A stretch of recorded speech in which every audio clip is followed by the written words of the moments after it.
Namaste, Dandavat Pranam. All glories to Srila Ata Pumbir Dvijastresta Varnashrama Vibhagasha Svanusti Tasya Dharmasya Samsidir Hari Toshanam.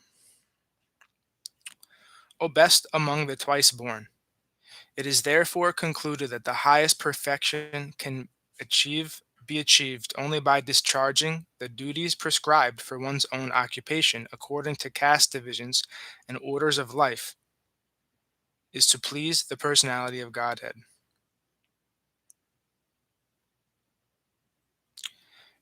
This is the purport from Srila Prabhupada. Human society all over the world is divided into four castes and four orders of life. The four castes are the intelligent class, the martial class, the productive class, and the laborer caste. These castes are classified in terms of one's work and qualification, and not by birth. Then again, there are four orders of life, namely the student life, the householder's life, the retired, and the devotional life. In the best interest of human society, there must be such divisions of life, otherwise no social institution can grow in a healthy state. And in each and every one of the above-mentioned divisions of life, the aim must be to please the supreme authority of the personality of Godhead. This institutional function of human society is known as the system of Varnashram Dharma, which is quite natural for civilized life. The Varnashram institution is constructed to enable one to realize the absolute truth. It is not for artificial domination of one division over another.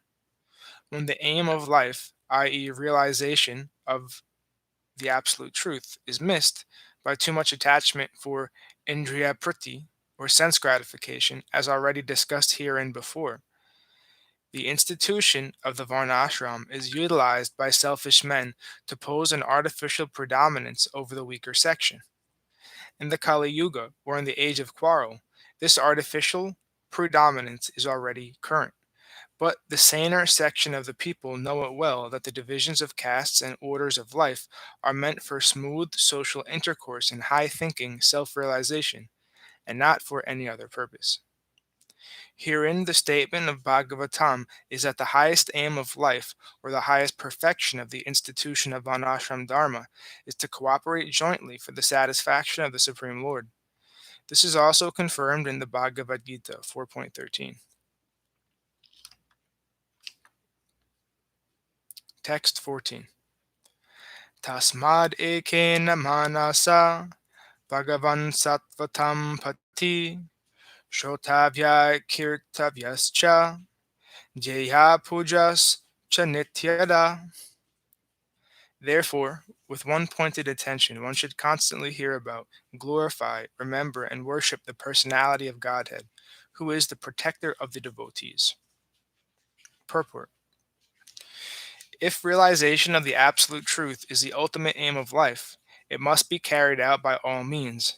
In any one of the above-mentioned castes and orders of life, the four processes, namely glorifying, hearing, remembering, and worshiping, are general occupations. Without these principles of life, no one can exist. Activities of the living being involve engagements in these four different principles of life. Especially in modern society, all activities are more or less dependent on hearing and glorifying. Any man from any social status becomes a well-known man in human society within a very short time if he simply glorified truly or falsely in the daily newspapers. Sometimes political leaders of a particular party are also advertised by newspaper propaganda, and by such a method of glorification, an insignificant man becomes an important man within no time.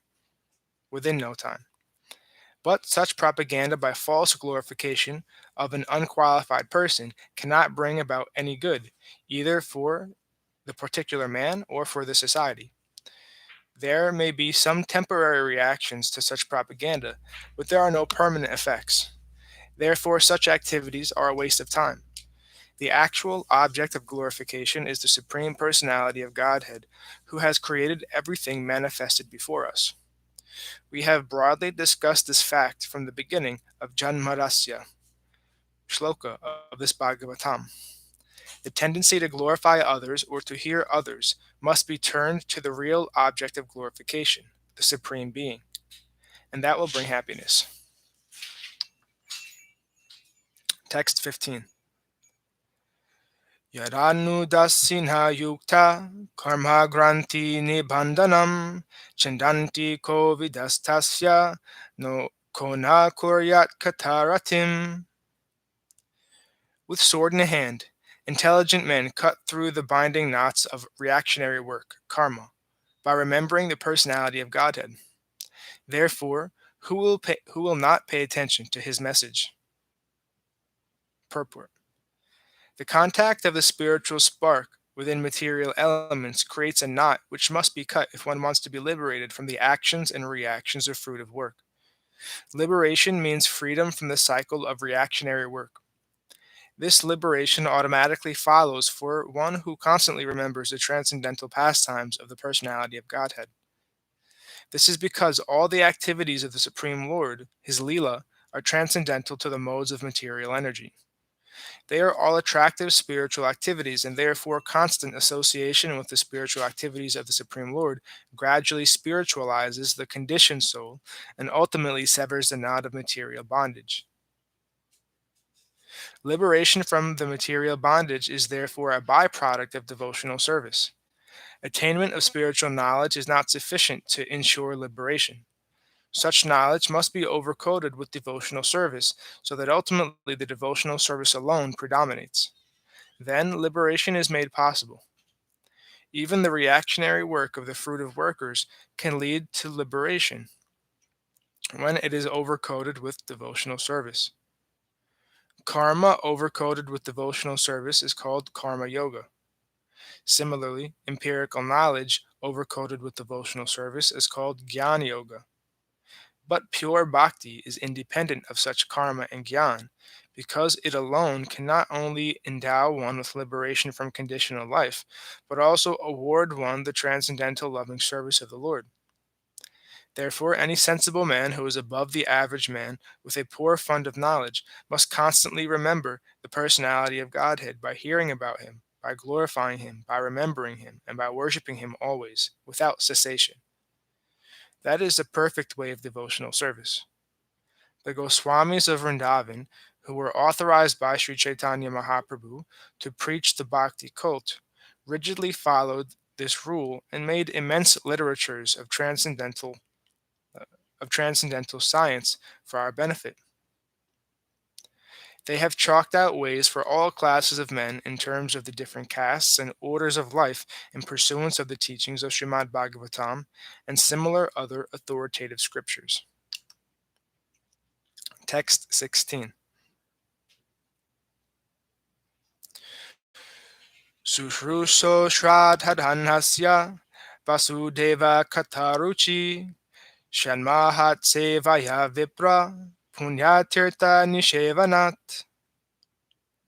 O twice born sages, by serving those devotees who are completely freed from all vice, great service is done. By such service, one gains affinity for hearing the messages of Vasudeva. Purport. The conditioned life of a living being is caused by his revolting against the Lord. There are men called devas, or godly living beings, and there are men called asuras, or demons, who are against the authority of the Supreme Lord. In the Bhagavad Gita, 16th chapter, a vivid description of the asuras is given, in which it is said that the asuras are put into lower and lower states of ignorance life after life, and so sink to the lower animal forms and have no information of the absolute truth, the personality of Godhead. These asuras are gradually rectified to God consciousness by the mercy of the Lord's liberated servitors in different countries according to the supreme will. Such devotees of God are very confidential associates of the Lord, and when they come to save human society from the dangers of godlessness, they are known as the powerful incarnations of the Lord, as sons of the Lord, and as servants of the Lord, or his associates of the Lord. But none of them falsely claim to be God themselves. This is blasphemy declared by the Asuras, and the demoniac followers of such Asuras also accept pretenders as God or his incarnation. In the revealed scriptures, there is a definite information of the incarnation of God. No one should be accepted as God or an incarnation of God unless he is confirmed by the revealed scriptures. The servants of God are to be respected as God by the devotees who actually want to go back to Godhead. Such servants of God are called Mahatmas or Tirthas, and they preach according to particular time and place. The servants of God urge people to become devotees of the Lord. They never tolerate being called God. Sri Chaitanya Mahaprabhu was God himself, according to the indication of the revealed scriptures, but he played the part of a devotee. People who knew him to be God addressed him as God, but he used to block his ears with his hands and chant the name of Lord Vishnu. He strongly protested against being called God, although undoubtedly he was God himself. The Lord behaves so to warn us against unscrupulous men who take pleasure in being addressed as God. The servants of God come to propagate God consciousness, and intelligent people should cooperate with them in every respect. By serving the servant of God, one can please God more than by directly serving the Lord. The Lord is more pleased when he sees that his servants are properly respected, because such servants risk everything for the service of the Lord, and so are very dear to the Lord. The Lord declares in Bhagavad Gita 18.69 that no one is dearer to him than one who risks everything to preach his glory.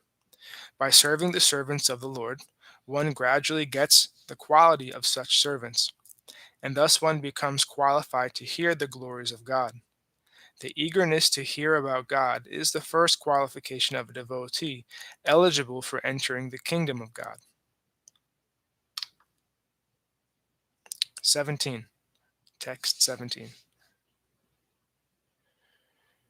Shrinvatam svakatha Krishna punya shravana kirtana Shradyantasto hya abdrani vidhunoti shrutsatam.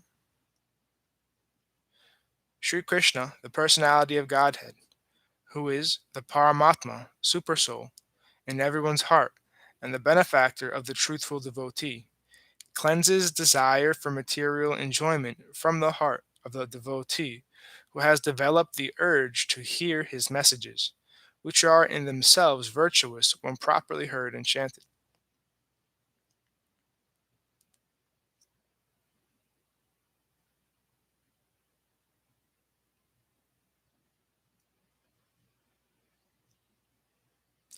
Purport. Messages of the personality of Godhead, Sri Krishna, are non-different from him. Whenever, therefore, offenseless hearing and glorification of God are undertaken, it is to be understood that Lord Krishna is present there in the form of transcendental sound, which is as powerful as the Lord personally. Sri Chaitanya Mahaprabhu, in his Shikshastakam, declares clearly that the Lord's holy name has all potencies of the Lord, and that he has endowed his innumerable names with the same potency. There is no rigid fixture of time, and anyone can chant the holy name with attention and reverence at his convenience. The Lord is so kind to us that he can be present before us personally in the form of transcendental sound. But unfortunately, we have no taste for hearing and glorifying the Lord's name and activities. We have already discussed developing a taste for hearing and chanting the holy sound.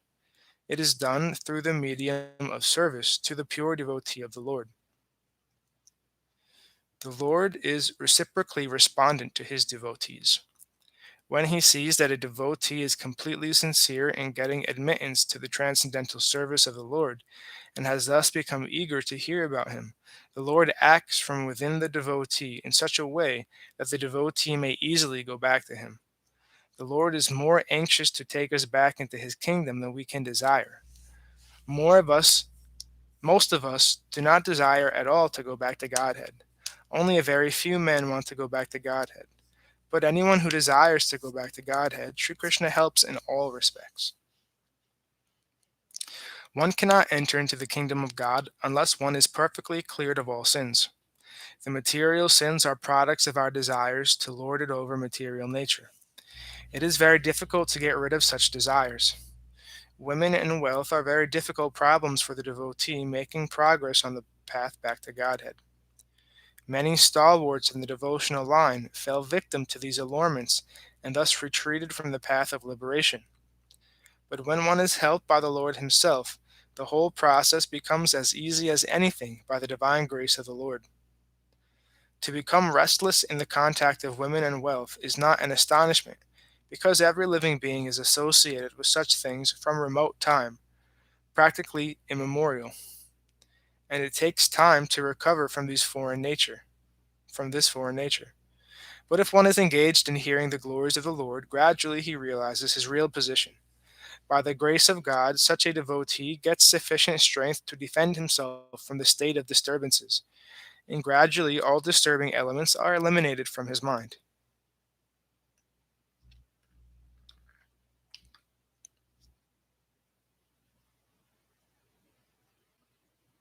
Text 18.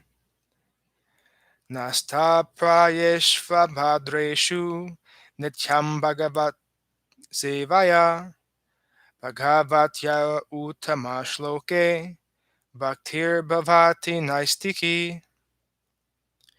By regular attendance in classes on the Bhagavatam, and by rendering of service to the pure devotee, all that is troublesome to the heart is almost completely destroyed, and loving service into the personality of Godhead, who is praised with transcendental songs, is established as an irrevocable fact. Purport. Here is the remedy for eliminating all inauspicious things within the heart, which are considered to be obstacles in the path of self-realization. The remedy is the association of the Bhagavats. There are two types of Bhagavats, namely the book Bhagavat and the devotee Bhagavat. Both the Bhagavats are competent remedies, and both of them, or either of them, can be good enough to eliminate the obstacles. A devotee Bhagavat is as good as the book Bhagavat, because the devotee Bhagavat leads his life in terms of the book Bhagavat, and the book Bhagavat is full of information about the personality of Godhead and his pure devotees, who are also Bhagavats. Bhagavat book and person are identical. The devotee Bhagavat is a direct representative of Bhagavan, the personality of Godhead. So by pleasing the devotee Bhagavat, one can receive the benefit of the book Bhagavat. Human reason fails to understand how by serving the devotee Bhagavat or the book Bhagavat, one gets gradual promotion on the path of devotion. But actually, these are facts explained by Srila Narada Dev, who happened to be a maidservant's son in his previous life. The maidservant was engaged in the menial service of the sages, and thus he also came into contact with them. And simply by associating with them and accepting the remnants of foodstuff left by the sages, the son of the maidservant got the chance to become the great devotee and personality of Srila Narada Deva. These are the miraculous effects of the association of the Bhagavats. And to understand these effects practically, it should be noted that by such sincere association of the Bhagavats, one is sure to receive transcendental knowledge very easily, with the result that he becomes fixed in devotional service of the Lord. The more progress is made in devotional service under the guidance of the Bhagavats, the more one becomes fixed in the transcendental loving service of the Lord. The messages of the book Bhagavat, therefore, have to be received from the devotee Bhagavat, and the combination of these two Bhagavats will help the neophyte devotee to make progress on and on. Thus ends our reading for today. We'll continue from text 19 on Monday. All glories to Om Vishnu Pad Srila Bhakti Nirmal Acharya Maharaj Ki Jai. All glories to Om Vishnu Pad Shripad Bhakti Madhava Puri Maharaj Ki Jai. All glories to Arupa Nuga Guru Varga Ki Jai. All glories to the assembled devotees. All glories to the worldwide devotees. Bhakti Vrinda Ki Jai. All glories to Shripad Bhakti Niskam Shanta Maharaj Ki Jai. All glories to Shripad Bhakti Vigyan Muni Maharaj Ki Jai. All glories to Navadvip Dham, Mayapur Dham Ki Jai. All glories to Vrindavan Dham Ki Jai. All glories to Giri Govardhan Gupta Govardhan Dham Ki Jai. Sham Kund, Radha Kund ki jai. Tulsi Devi ki jai. Nitai Gora Hari Hari Hari Bol.